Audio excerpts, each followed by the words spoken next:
শুভ সকাল, কেমন আছেন সবাই?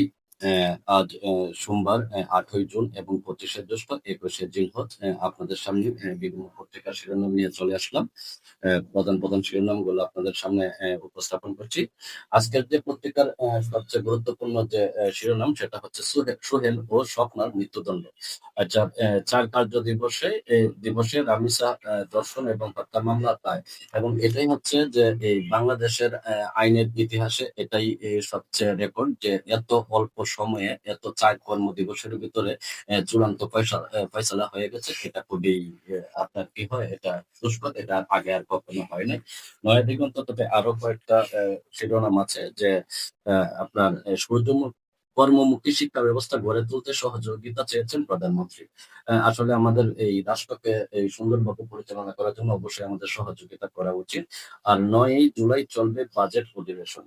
এই যে সামনে আসছে ৯ই জুলাই বাজেট অধিবেশন চলবে। এটা কার্য উপদেষ্টা কমিটির সিদ্ধান্ত। তারপরে দ্রুত বিচার নাকি প্রক্রিয়াগত তাড়াহুড়ো। আপনারা সবাই পাশেই থাকুন। প্রতিদিন পত্রিকার সংবাদের শিরোনামগুলো আপনাদের সামনে উপস্থাপন করবো। সবসময় লাইক কমেন্ট শেয়ার করে পাশে থাকবেন, তাহলে তাজা খবরগুলো আপনারা জানতে পারবেন। আল্লাহ হাফেজ, আজকের মতো বিদায় নিচ্ছি।